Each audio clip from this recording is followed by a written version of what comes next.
You're listening to Business in Balance with Nature.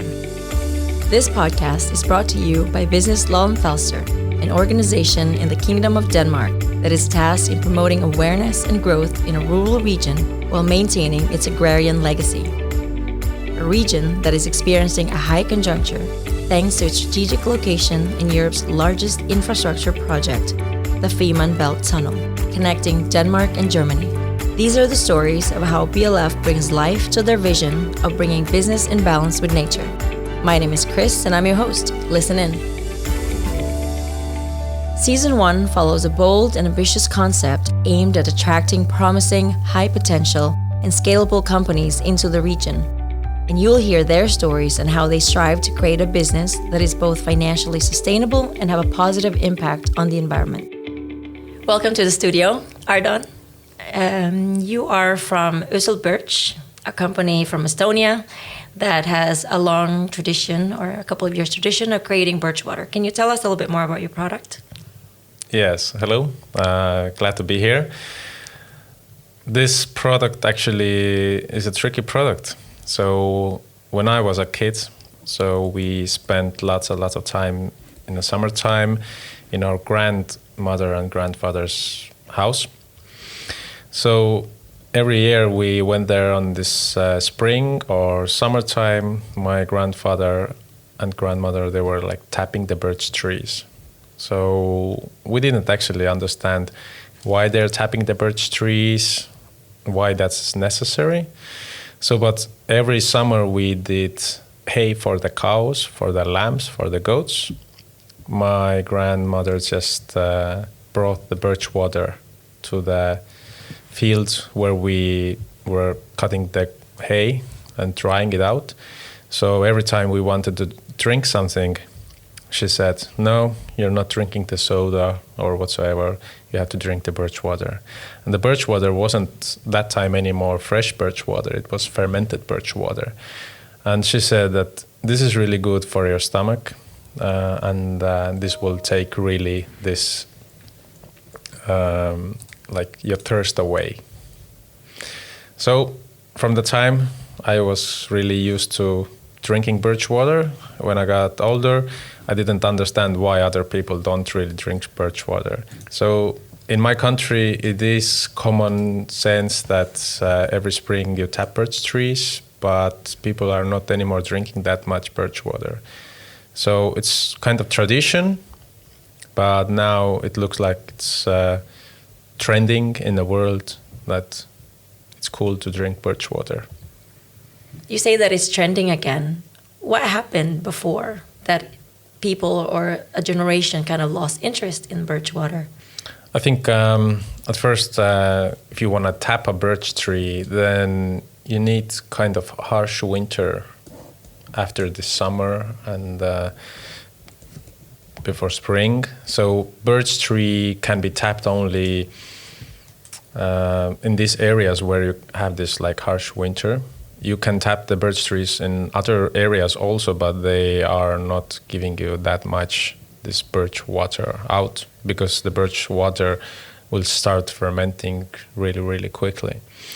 So why it's important or trendy today?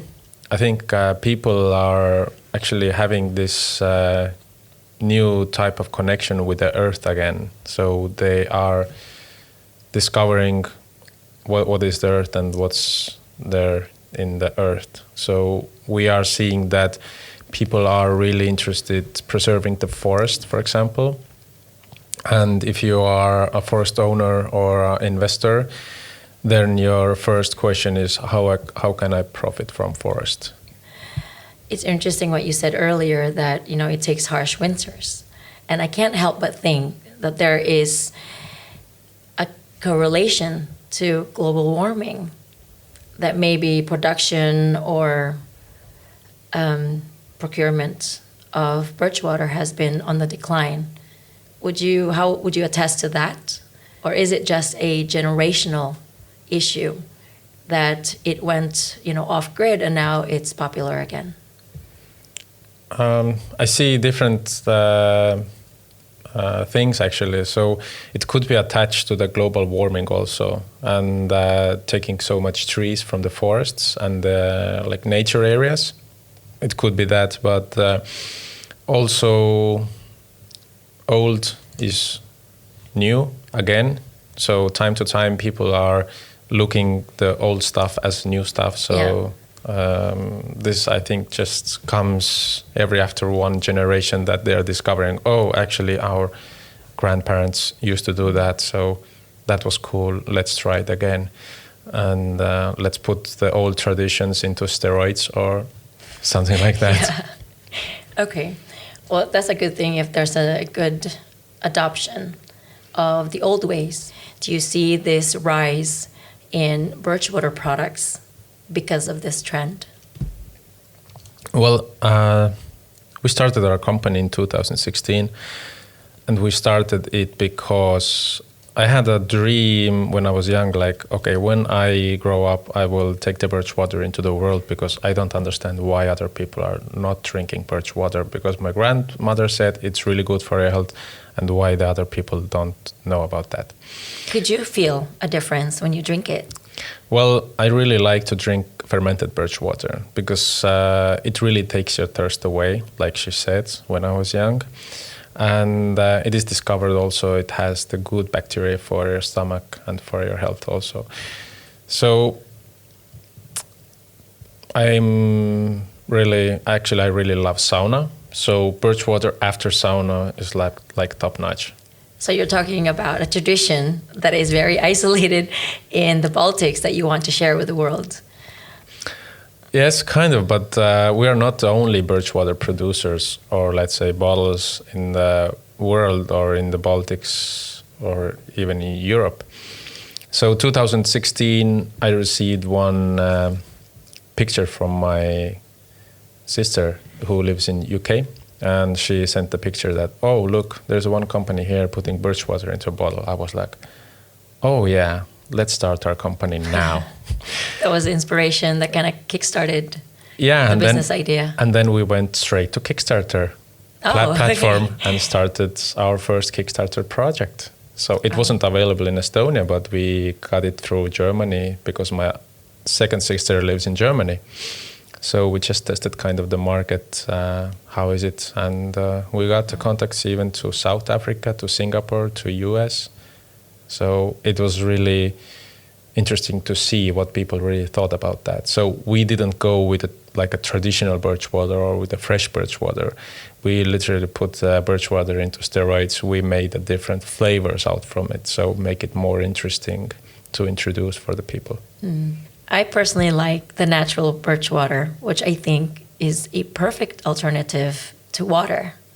And I can't help but think that drinking it gives me the same characteristics as water, but I'm sourcing it more environmentally friendly. Is that something that you communicate to your partners, to your customers, so that they are aware that by drinking this, they are also alleviating the pressure on our water systems, or how we normally procure water, drinking water, for instance? Are you making them aware of that? Because I think that's a very, very good value proposition. Yes, actually our tagline is organic water filtered by trees. So this is something I really enjoy during the spring, that you really go into the birch tree and tap it fresh. Use this water, birch water, instead of regular water in your coffee, in your making your meals, and so on, so on. So what you mentioned, that you like really our natural birch water? Just the plain one. Plain one. We see this really alternative to the groundwater or the river water or the other resources.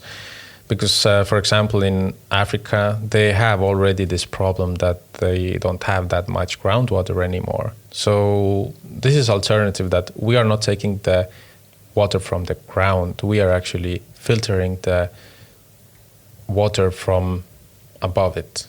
Yeah, so I mean, it's a natural process that is happening. Surface water. So that's why I said we need winters, we need snow. So the more we have snow, the more water we have on the surface, and the more birch water comes out from the trees, filtered by the trees. Yeah. So if we don't have, then we just dry out the area, and that's also not good for the environment. So we need harsh winter, we need lots of snow in order to filter the water. Is Estonia traditionally an area that has tons of birch trees, or is that common in that part of Europe so that it's easy to tap and it's easy to procure? Looking into history in Estonia, there has been a big like a manufacturing also with the birch waters, like the same milk trucks you see today that go around and collect the milk from different farmers. There were trucks that were sent into the forest, and people actually filling up those trucks with birch water and then taking to the factory and pasteurizing that, and then just taking to the market with big 3-liter glass bottles, putting different stuff also in there. So this has been a tradition in Estonia. There are lots of birch trees in Estonia. Of course, if you go more into Baltic, like Latvia, Lithuania, you get more birch trees also there. But also really common in Russia, so in Siberia, all that northern areas, lots of birch trees. I really like the aspect of your product that touches upon the environment in many ways, and I will talk about one of them. But I'm thinking that this company will never survive unless you plant more of those trees, because I'm guessing you can't just tap them forever. I'm guessing that one tree is not going to deliver for it in its lifetime. Well, birch trees actually live quite long before you cut them down, but we are working together with a company, Plant for the Planet. So we are supporting them to plant more trees into the world. We are not only planting birch trees, we are planting different trees because we believe that the forest have to be like mixed trees. Diversity, diverse. Yeah, so only in that way we can like have the whole picture there. And birch trees actually don't grow everywhere. Also, they need kind of different soil. Okay. And they can also provide better soil while planting there. So, but yes, we need birch trees, and we need to plant birch trees. And we are with our company. Like physically, we planted, I think, 1,000 birch trees 2 years ago into our island. Yeah, that's pretty amazing. And considering that you do work with different suppliers, do you have any requirements from them or demands from them to ensure the proper handling of the products, that it's properly being tapped and secure more or less the lifetime of the tree? Yes, there are some guidances written how you should tap the birch tree. If you have like small forest area, then probably it's more handwork running around in a forest and in every tree just getting the drops from the tree. But when like for bigger forests, it's similar to maple tree water collection system. Mm-hmm. So really common in Canada. But it has to be organic, so it has to have an organic certificate also. Okay, so it's pretty regulated, and there's a benchmark for how to do these things. Yes, it has to be regulated because, the forest has to be in this area where this organic forest is. So you can't tap any forest. So you can't tap, for example, in city area, because the water in city area, the surface water in city area could be polluted. Are you able to check, the amount of pollution that is in a birch water? Or do you test it to look into the composition of it? We require also the certificate of origin from the provider. So the tests must be made from that area that the birch water is actually coming from. So we know, for example, what source of vitamins we have there, what could be the pollution if it's there. Is it already fermenting or not fermenting? What's the pH? So there are different things we have to look into. Yeah, and all these things are clarified before you bottle them. And yes, of course. And timing also is really important, that we have only 2 to 4 weeks in that 1 year where we can tap the birch water. So we just source once a year, like 1 month, and we have to run it around the whole year. That's a busy month. Yes. So tell me a little bit more about how you tap it. You have one tree. Are there 3, 4, 5, 10 taps, or is it only one? And then you tap as much as you can?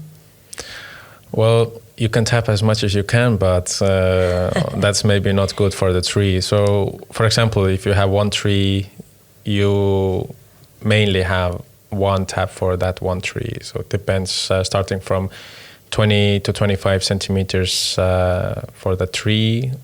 Yeah, if you have maybe bigger one, like a half-meter tree, then maybe you put 2 taps there. But on average, you will get around 20 to 30 liters per one tree per day.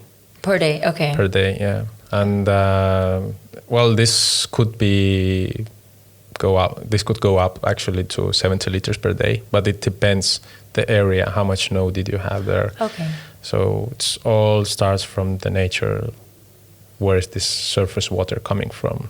If there's not much snow, there will be not much surface water to tap. Does it have any bearing that a birch tree is young or old? How much water it retains, or the ability for it to be tapped again and again? Well, we see that the birch tree should be around 10 plus years, 15 years. Depends the area actually the tree is growing, how much actually how rich the soil is. So that means how fast the tree is going, how big the trees are there. So this is really personal for all, like every forest. So this can't put into one average that for the whole forest areas. Yeah. So, yeah. The tree as a living organism is vulnerable to external factors, as you already mentioned. In your process of production, have you seen areas where it is better or it's more lucrative? You already mentioned that trees or forest woodlands that are close to urban areas are not so good, that maybe they are more polluted or contaminated. So do they have to go far out before it pays off to get the quality and the quantity that you want? I would say areas which are higher from the sea level are actually better areas. So you won't have this contamination in the surface water. So areas which are lower has to be maybe more tested. And the urban areas or close to the urban areas, then here I meant more like I live in a city, I have 2 birch trees in my backyard. Should I tap it from there? Yes, maybe, but then test it also. And how do you ensure, as a private person who might have this, just like your grandmother did, that is actually clean and it's drinkable? This really starts from your everyday life. What are you using in your everyday life? What products are you using? How do you cut your grass, or how do you put some fertilizer in your grass or for your flowers, or what actually goes into the ground? The things that go into the ground, into the soil, that same water is coming out from the birch tree. Well, the birch tree is filtering that, but it's not 100% filtering all the, maybe the bad bacterias. But so what are the chances for me of tapping birch water that is actually drinkable after it's tapped? Or is there anything I can do to kind of like clean it? How do I ensure that it's clean? Pollute less, drive electric car. You're getting into a topic that is outside the realm of this topic. But I would say that maybe in big cities also, if there is a rain, the rainwater could be also polluted because of the air. So, but I think you're good to go. I live in lowland, so you're right about that point with regards to urban areas and pollution and the rain.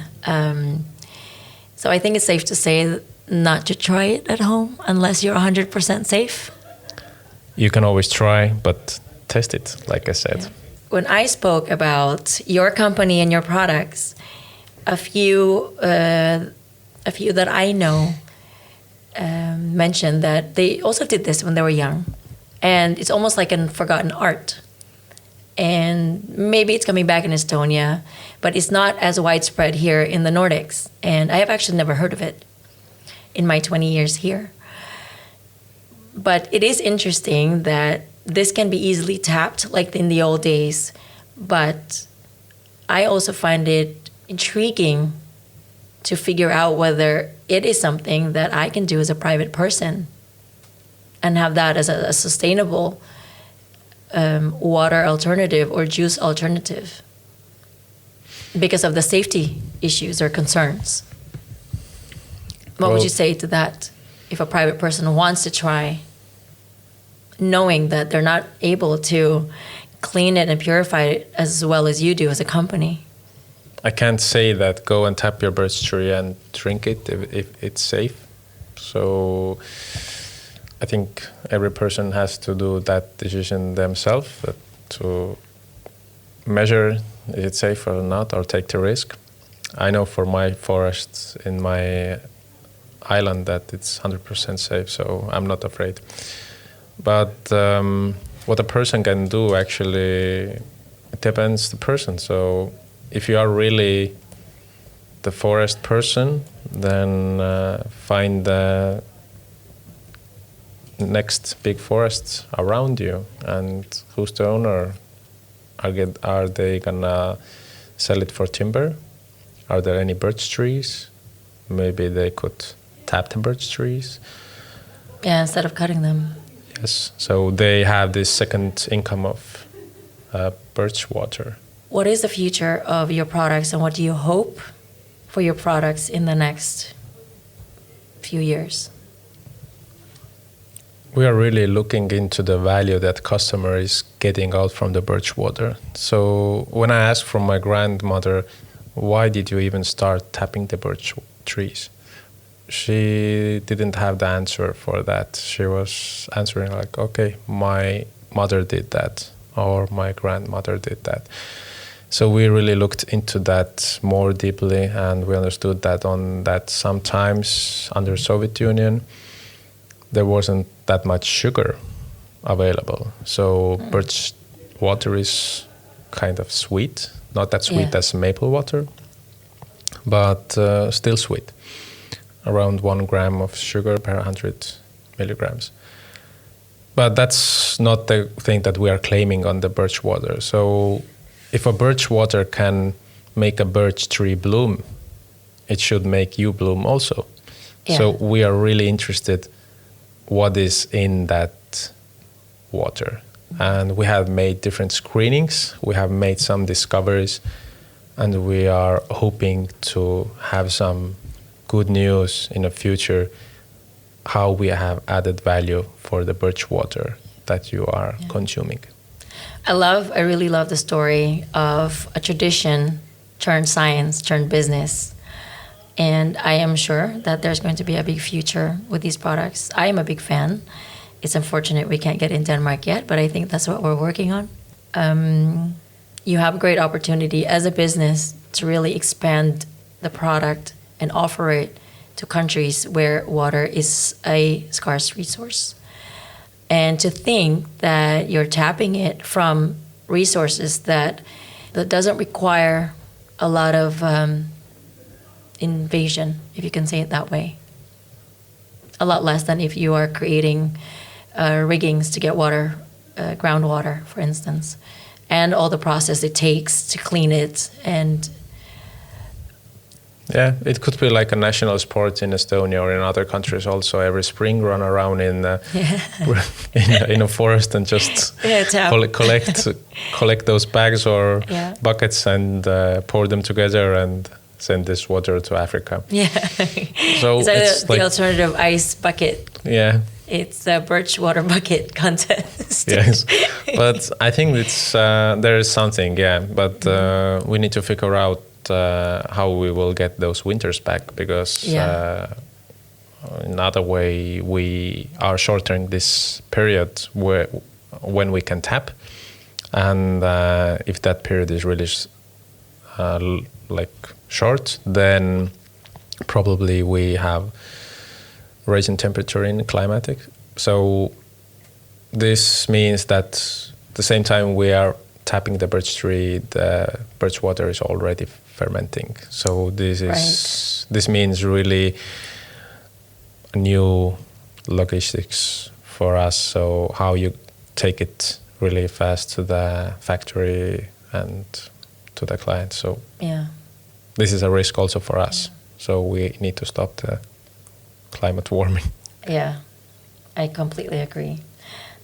An additional question: have you seen a decline in the amount of birch water that has been tapped? Or have you had to go through different sources or suppliers to get it in order to fulfill your production? We haven't seen a decline in that way, but we have seen many companies coming to the market and staying there for a while and then just disappear. We have seen some companies that they are saying that they are providing birch water, but actually it wasn't a birch water, so it was maybe diluted with tap water. Because birch water, like raw birch water, costs more than tap water. Right. Because you have to produce, because you have to do it by hand or like run around the forest, like I said, national sports. Yeah. And just to clarify, your products are 100% birch water? Yes, for sure. Okay. It's traceable. That's why I mentioned that we need organic certificate, and organic tracking is actually attached to that. So for every bottle basically that you drink, you have a serial number. It's traceable back to factory. It's traceable back to the raw material. It's traceable back to where it was produced. What is your next step right now? Our next step right now is we are looking into Korean market, because birch trees are known also in that market. So they have like a similar story with us, that there is one generation actually who don't know about the birch water. And there's like older generations who have the same tradition like we discovered. And they have kind of tradition that they take people in the springtime into the forest and they drink straight from the tree. Okay. So this could be something like traditional, not a sport anymore, but some kind of experience that you go into the nature and be there and drink straight from the tree. Yeah. Where do you hope to see birch water in 5 years? Let's just say in Europe. Well, I have this dream still that take the birch water to the world. So maybe in 5 years we are not all over the world, but at least in Europe and in South Korea. We are not starting to take the birch water out only from Estonia or only from Baltics and take the transportation all over the world. Our main goal is to gather the birch water also locally and produce it locally, because I think that's the only sustainable way. Yeah, and that also ensures traceability. Yes, sure. Yeah. Great. Any last words? Yeah, go to Instagram and look out for Öselbirch and follow us there to see what we are doing. or go to www.öselbirch.com, and we have our story there also. And for those who are wondering, that is Öselbirch, Öselbirch. Thank you so much, Ardom, and wish you good luck in the future with your product. And I can't wait to see it on the Danish shelves. Looking forward, really. Thank you. You're listening to Business in Balance with Nature. This podcast is brought to you by Business Lolland Falster. My name is Chris, and I'm your host.